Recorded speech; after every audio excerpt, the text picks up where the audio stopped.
The song playing there is going by the name You and Me. This is the song that has been done by our guest today. As you can see, again, going by the request from our fans, they have been telling us that we bring a lady on the show. And you can see that at least today we have brought a lady. And I can promise you that by the end of this interview, you will be a happy man. Because we are having a very serious person on the show today. And now, I just want maybe to let you know that today we shall be conducting our interview again in Luo, at least this year, because our guest comes from, actually she has a big or a huge following from Nyanza region, and the fans have requested us to do it in Luo so that they can be able to follow up keenly. So I take this opportunity to welcome her to the show. But before that, guys, these are Pacho Flavaz, the show that comes to you every Friday 6 p.m. on Lolwe Television Network. Tunasema warua kiesho kabisa erokamano. Erokamana inya wendo warua kiesho.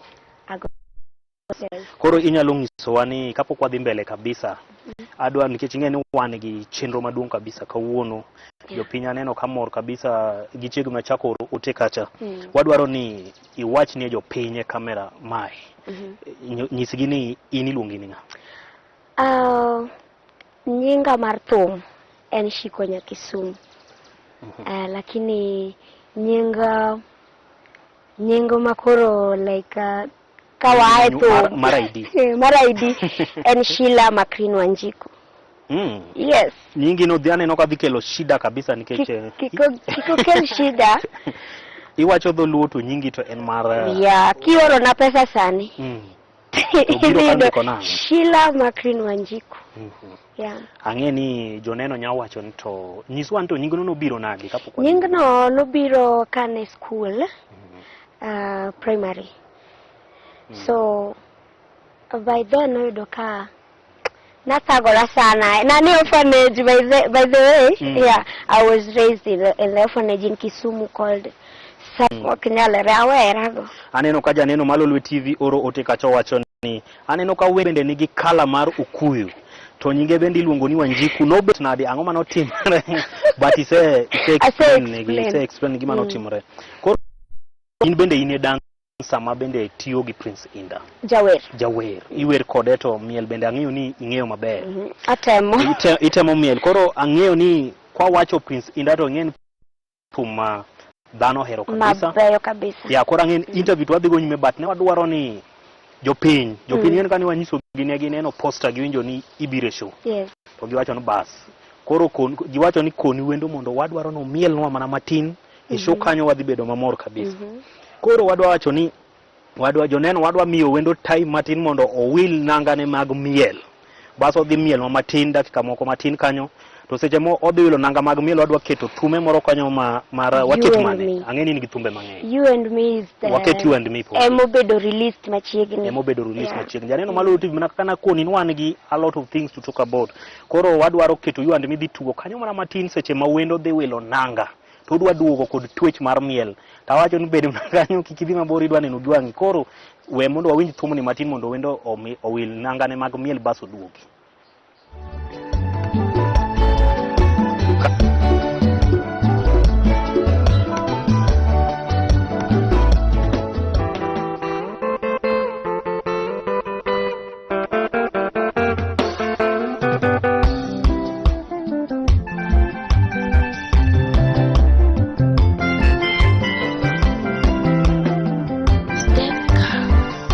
Baby, I love you enough to fight for you, sacrifice myself for you, enough to miss you incredibly. When you're way apart from me, no matter how the length of time may be, regardless of long distance, I still taking enough to believe in you, my love, to stand by it through the worst of time. Have faith in our strength and never give up. Enough to spend the rest of my life with you.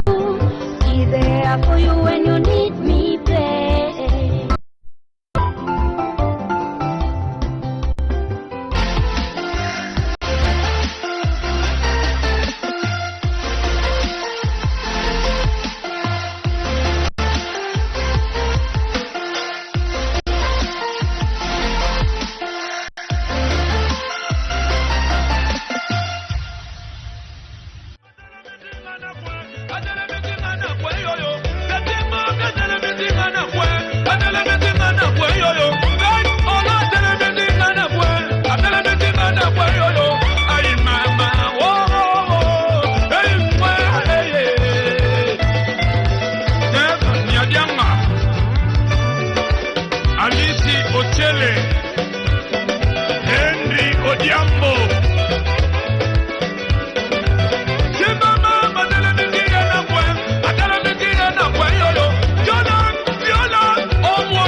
Janeno mar Lolwe TV inyai koro iyege gima nakoni iseneno kaka wendo chamo miel maratari.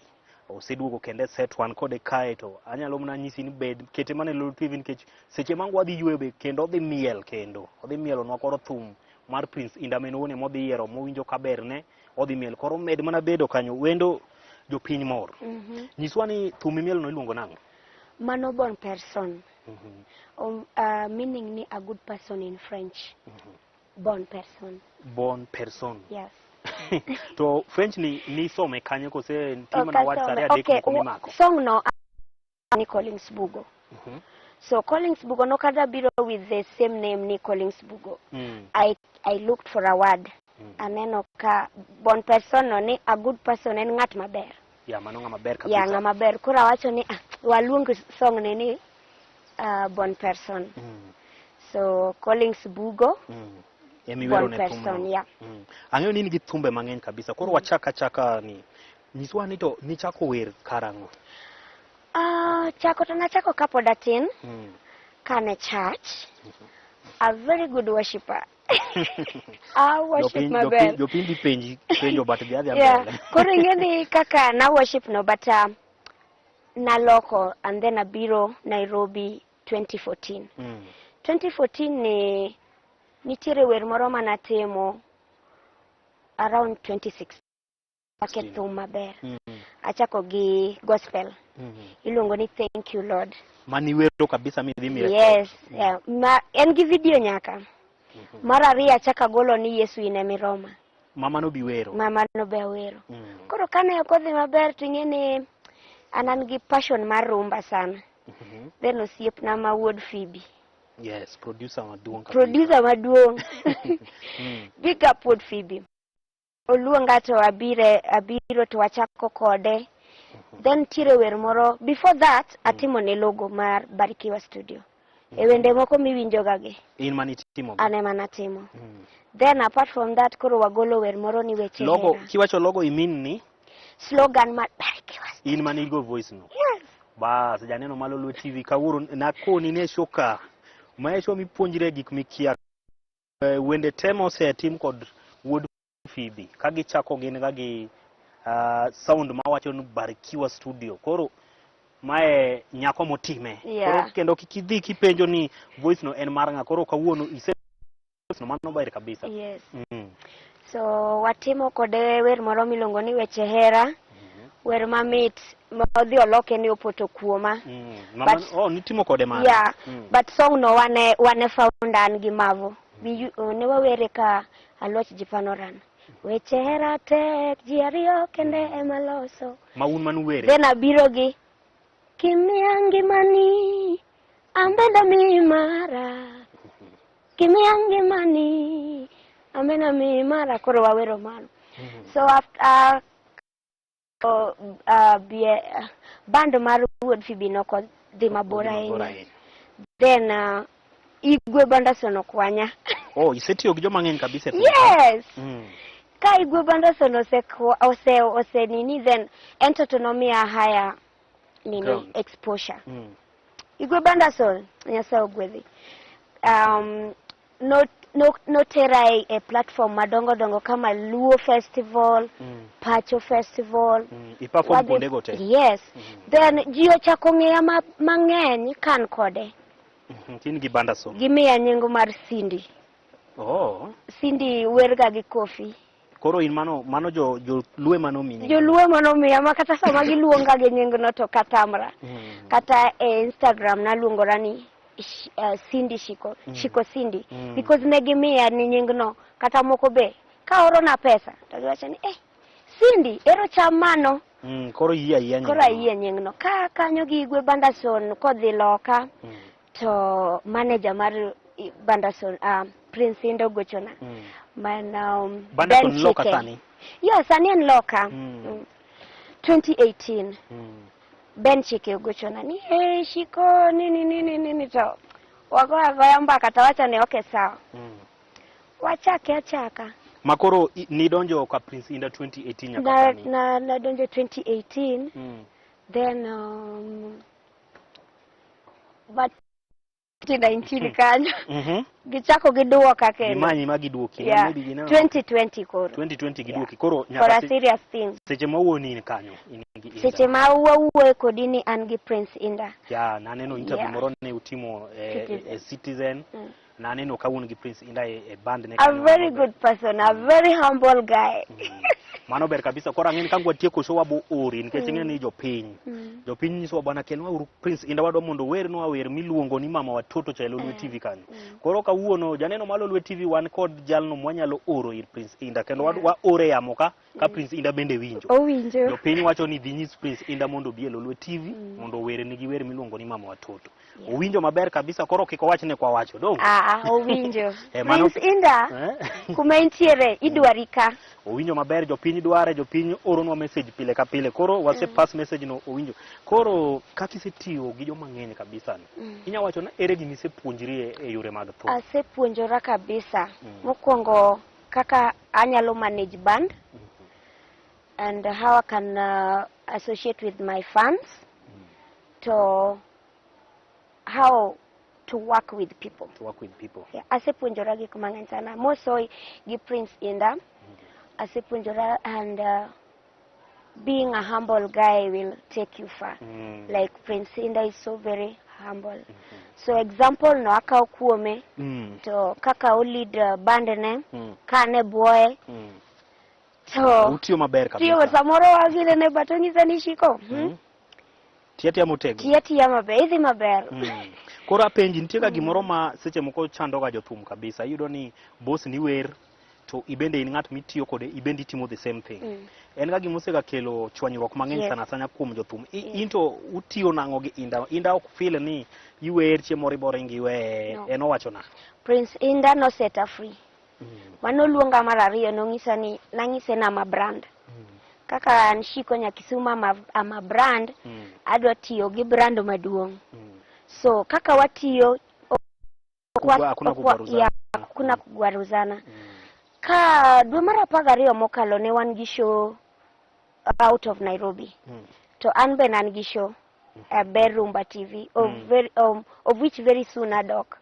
So kana pimo ne to the team what you love. Go. Kana dhi kanyo to nanyise ne anadhi timo mara kasetieko to wan kamoro achiel. Adiera natimo show na then kana setieko a join gi bang'e. Mabe kodao kata. He was very happy. Mano ber kabisa koro nyakwa wuogi jothum ma very happy. Waneno ka wendo watemo pimonwa kaka gisebedo ka gitiyo maber kabisa. Lumo ng'ere kaka Prince Inda utiye bo Prince Inda sani to owacho no sepuonjre matut kabisa kotendore kod tiyo kanyakla gi Prince Inda kendo owacho ni bing ni Prince Inda go thum to bendo go thum poko neno kata ka gikosana samoro dwaro dhi timo show ne kamoro Prince Inda miye rusa to wacho adhi basti duogo. Mano en gima ok yot ahinya sana kuom jogo mago thum. Koro wawacho ni joluo mago thum mano is the way to go. Iwacho ni uplift the upcoming artists mondo gibe gichop kamoro ma wasechope. Koro iwacho maber wadwa nwa kaw yweyo matin.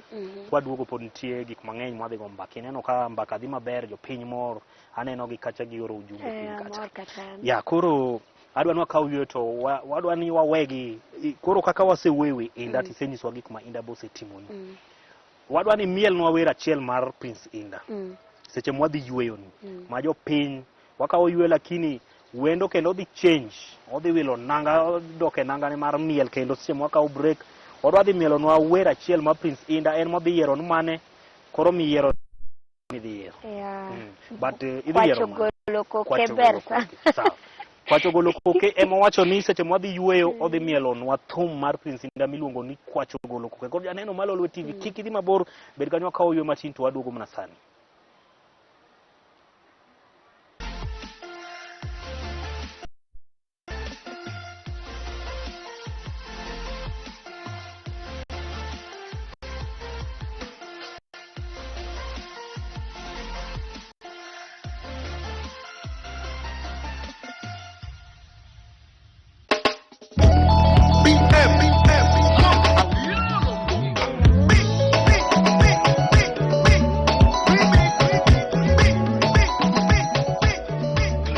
Ka intiere Migori,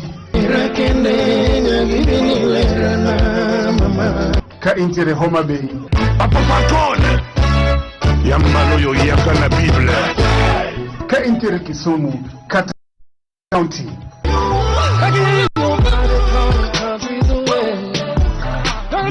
in the end, Rumba Extra Edition. Yakayamusa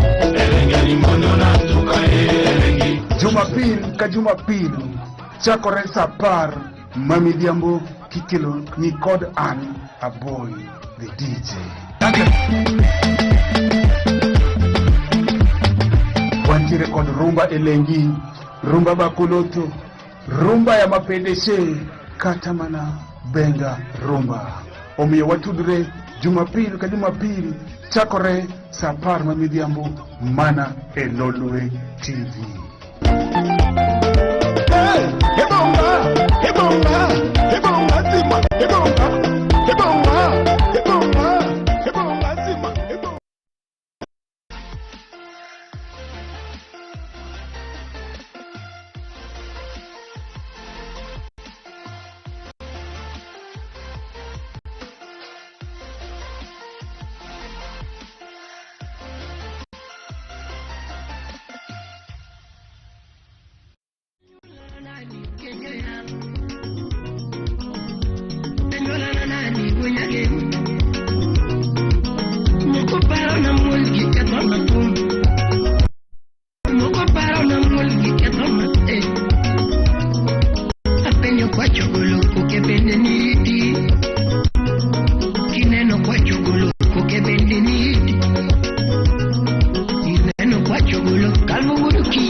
Diamond Kafaya Imaro tumi kele koko kama Imosona daddy cool Imaro tumi kele koko nango Kadingili to dada Kimam benanini kendo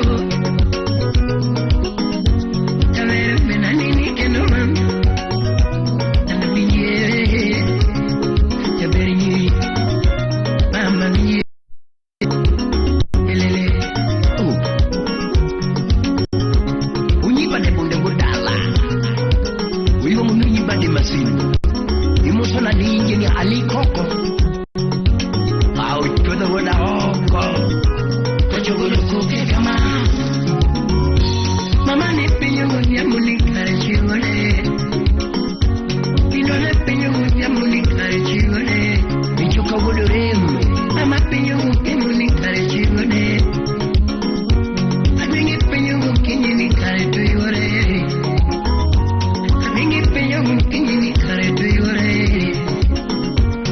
Ini pinyo munikare tuiwale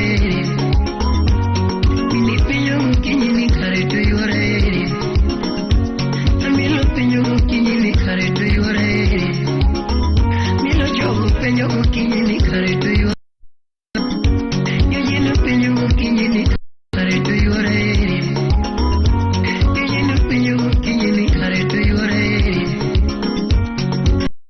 Mama piwange mama Inadopata mana mama piwange mama Inadopata mana mama piwange mama Inadopata mana mama piwange mama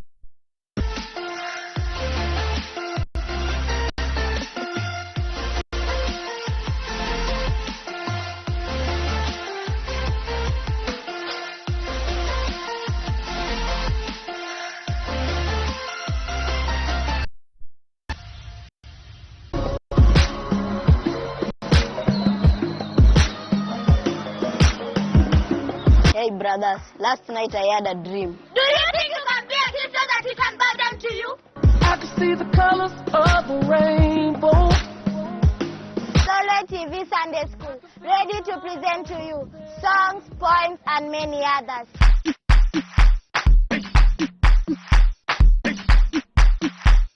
Exodus chapter 1 says, obey your mother and father. This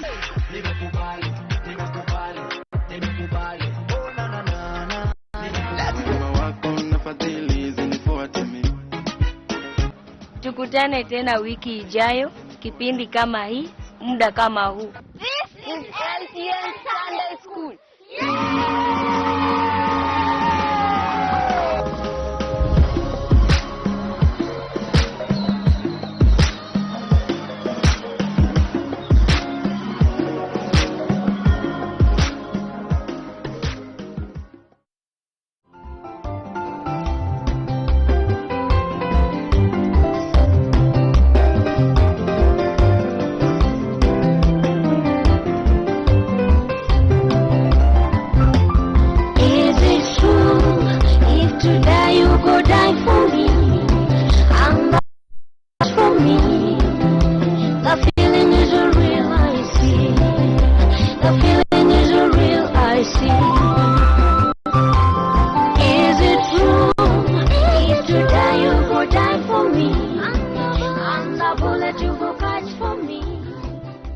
Janeno malo Lolwe TV wer matuko kanyo no mano kwa chogolo koke. Ineno kaka wendo manugo shoka wuono omielo ni thumuno mamit kabisa jakwan nyamogi chakoni ni mana kaka nakoni seche mane wachako chenro. Nika wuono shoni duong kabisa kendo watemo time mopogre ka kwasebedo mwatimo ga pile nikech mawatimo kalure gi kwayo mane Lolwe TV kata fans mekwa megi Pacho Flavaz no wacho ni bwana wadwa neno joluo mang'eny show ma Pacho Flavaz kanyo to wadwaro no ka gibiro to jaluo en ng'ama jaraha nyal kelo no jaluo to bet kanyo to onge gimo timo nyako wuo to miel bende nyako miel mane gimo timo watimo maber kendo gimor kabisa koro ang'en tie jomoko mekaya TV sana inyalo moso gi kendo kae mondo irwake Arwako jite moso my fans kamora mora mauntiere ahero kabisa kendo meduru winjo shiko Nyakisumu meduru lande chieng moro no yuor budho kakoro rumbo moke thum mit to ikawa chiendi kanyo endo timako gi chupa moro to gi nyabathi moro tiyoro shiko nya Kisumu donge mani wacho ni maber kabisa janeno malo Lolwe TV in case ni we know will guest man go studio kawuono iluongo ni Shiko nyar Kisumu en bende jawer kata nyajo luo magoyo rumba kabisa nyochu sebedo kuwacho ni nyaka nene Musa Jumatho dakwa seneno ng'at mago rumba maber to koro inya yie koda ni rumba ntie kendo ntie joluo ma pod go rumba kabisa Shiko wan go ka goyo rumba iwinjo ka sauti oket maber kabisa wagoero kamano ni jogo misebedo kitiyo go yore mag production aneno ka gitimo ni thum maber kabisa vocals iko sawa kila kitu video nyiswa ni kapok wadhi mabor anya miwa jo misebedo kitiyo go yore mar thum koro in terms of production asetiyo gi Denongwasi Ngwasi Studio. But pokatiyo gi Wood Phoebe production. Asetiyo kode but mara podi. Oh, isetiyo kode generally but like collab. Asetiyo gi Mziki Safi, asetiyo gi Johnny Jr, Master Cliff. Mogolo bon person. Yeah. Basi tajo Johnny Jr tuange Johnny Jr maber kabisa. Elvis Makafibi be Kikuya will go atimo kode wer moro miluongo ni JM Henga sponsor ka usewinjo sponsor usewinjo mano production ne. Yeah. Wacho maber kabisa kacheko ujumbe kalo pin kacha ng'ato penjo ni to apenji ni inyakanye. Kie dala koro dala mawoke gweng mane county ma to koro mano dhi lalo jogo te to en county mane en Migori county in fact an Nyakuria. Koro jalo mano penjo question no wendo mano go sekoni ni en Nyakuria to nyinge ne to ng'eny kabisa mana kaka ni winjo kan in kodwa seche mana chako shono sekoni en gi nyinge ma onge nyingi jaluo kanyo bata onge problem winjo ko tumbe ndogo ka kidwaro koro mano fan maneno mane dwa ng'eyo orangi to wacho kata ng'i to wacho wendo ler kawuono studio wadwa ng'eyo to wendo ni oakanye ni mago jo maneni mano Shiko mano Kichandu and then wuon wato ni luongo ni Nicholas Keboy kodongima lang Keboy Kebo YE yeah Keboy mano ber kabisa ni wacho nini gwende mang'eny ipani ginya chopo di wende kasani ka wacho videos ginyalo chopo ang'wen to nitiere moro on the way kam obiro yeah question moro bentie ma jothum mang'eny sana ma okluo Nyanza upcoming artist gipenjo ni wanyalo timo ang'o mondo wabende thumbewa obedie maler waneno ka gimor kabisa ni joluo tinde golo ng'eni kata media ne wabedo gi time matek yudo ka audio nitie to video onge yes ako thum ge audio kendo thumbe maler kabisa koro upcoming penjo ni gi ere kaka ginyalo manyo joma nyalo loso nigi thum maler gima nyalo ngiso upcoming artist enia e field kato ridore gima ji dwaro it's a good music good quality video production obed maber audio be obed maber then bed gi message just do something nice jibo manyi ansani mane e goal na have to do gima ber yeah message wacho maler kabisa ni jaleno iwinjo kaka wendo wacho ni many producer matimo ni audio maler many jalno matimo video maler to bas message gini iwera ang'o mane question ang'o miwero content yes content wacho en gima yanyo ji en gima puonjo ji bed gi content ng'eni ji te winjo wendega obedo kuyo obedo ang'o ji winjo nikech content and then ntiere gimoro ma ji ni just I can sing nikech I can sing and I can do this but bed king'eni music and teach music alafu music okay gimoro amora minyalo kwanyo from there and then ichaka you have to be very keen on that koro en gima biro wendo wacho ni music ok en gima inyalo kwanye bath ndara kiwuotho ti wacho na an koran jathum ichako were en gima bedo na chad en talent kwanza music dwaro somo ga kili mingi Musa no wacho ya music dwaro somo koro apenji ni Awinjo ka igo rumba donge? Anago rumba. To rumba to johero mano bende momi wacho ni Yes. Ukuche winji, jite winji nikech ng'en rumba wacho ka ni rumba en thum monge boundary. Yes. Inyalo wacho ni bende inyalo gombo role model mari en ng'ane thum ka? Thum ka out of Kenya koso e Kenya. Wachak gi Kenya. Bas to wadhi oko. Kenya kae ananyalo wacho. Kenya onge ng'ato.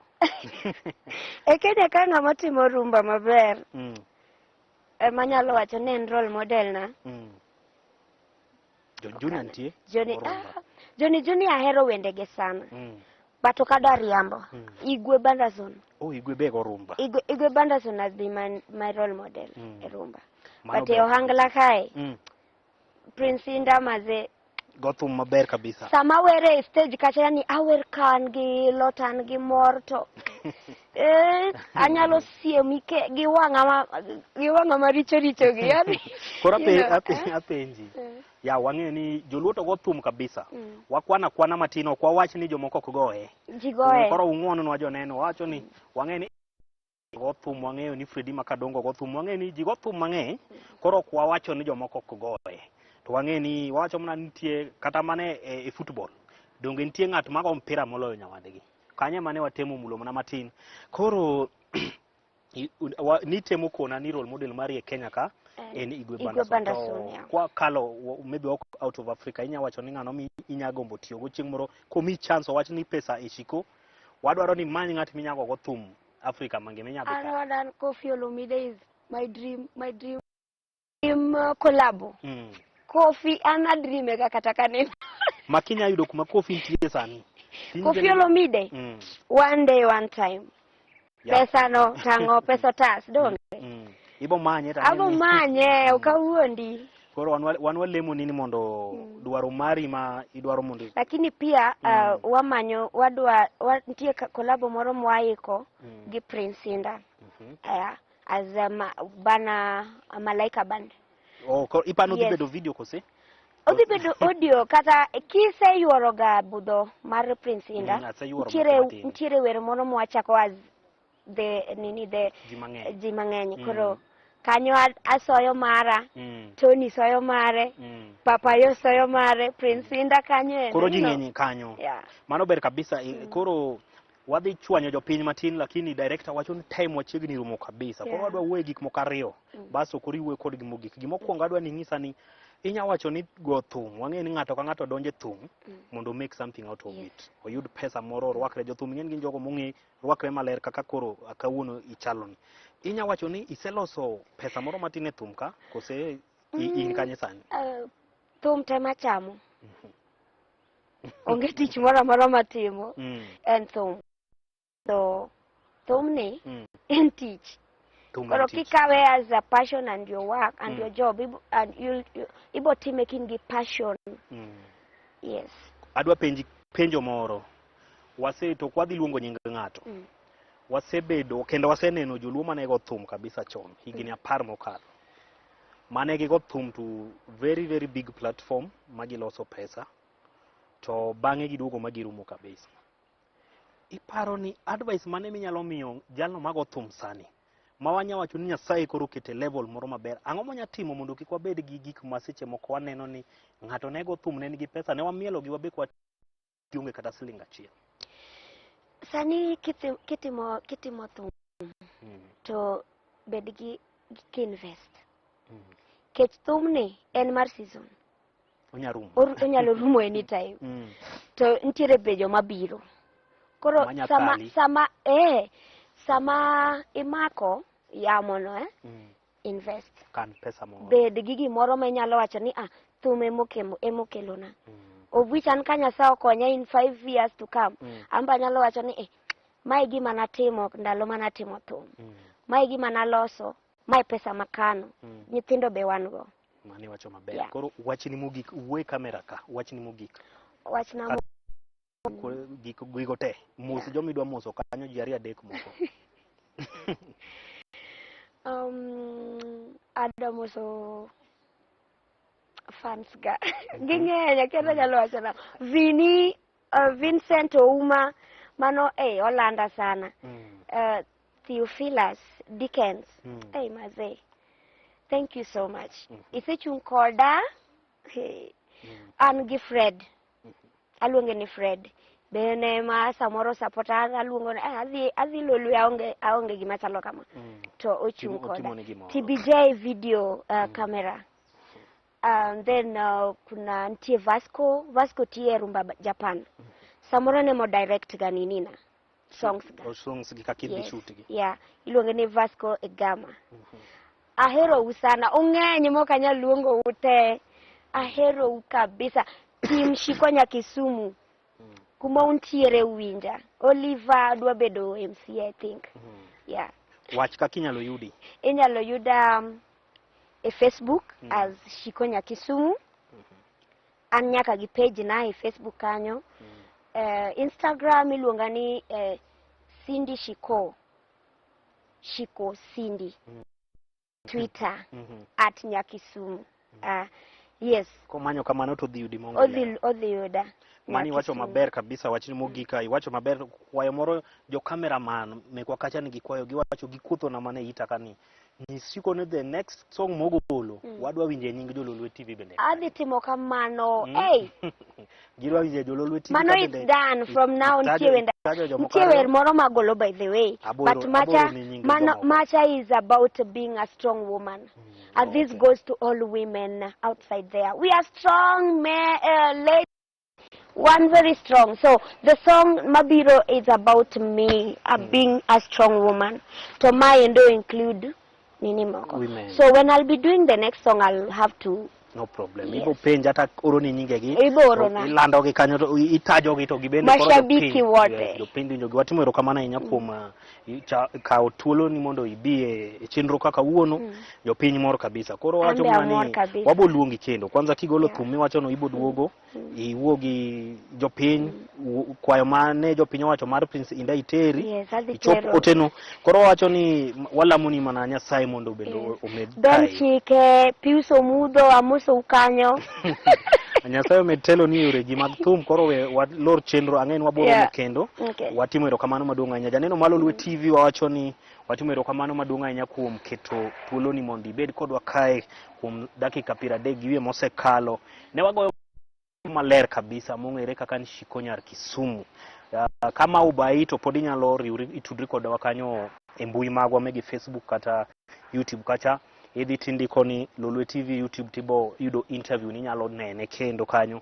Twitter bende inyalo dhi kanyo, Twitter Facebook en @Lolwe TV to Facebook en Lolwe TV. Idhi kanyo ndalo mang'eny tibiro ga somo update tibo kata ng'eyo ni ng'ano mabire Pacho Flavaz next ka Friday moro no biro. Koro wacho ni erokamano ahinya maduong'. Koro wakawo thuolo ni wagoyo erokamano ni jogo mabe ne wan go e chenro ni camera people, producers and also jo maloso sound gi lighting, jo makeup ste. Wacho erokamano maduong' ahinya. Med neno Lolwe TV an iluonga ni Mursawino.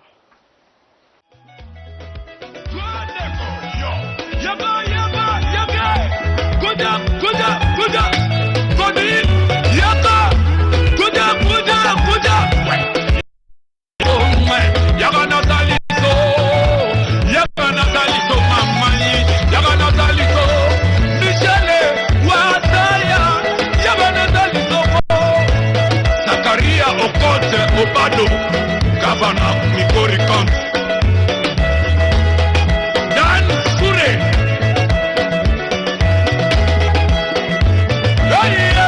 Yagana Tali Soko, Kujani Gusaidia.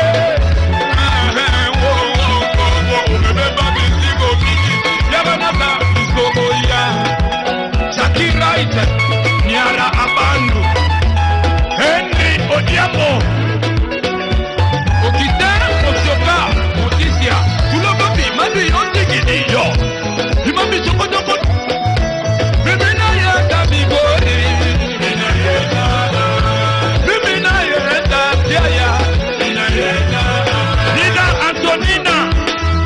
Dr. Wanyoni.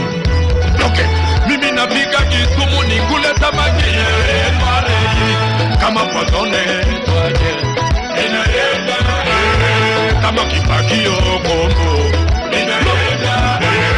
kama sitika sole Dr. Blume kombo na mamona kombi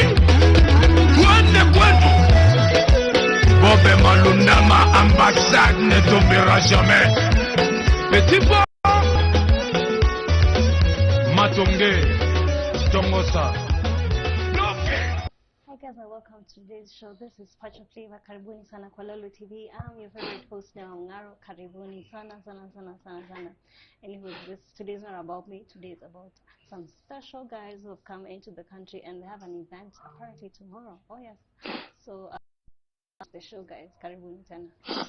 So hi guys, and Karibuni to Kenya. Karibuni means welcome very much. Oh, okay. Yes. Hello, how are you? It's Karibuni. Maybe you can try to say it. Karibu. Karibu, yes. Karibu. Karibu. Oh, yes. okay. Well, Karibuni sana. Karibuni sana. Maybe you can tell us a bit about yourself and what you truly do. Oh, my name is DJ Maporesa. Yeah. I'm all the way from South Africa, so I'm a DJ slash producer slash artist. Yeah. Welcome so much to the show.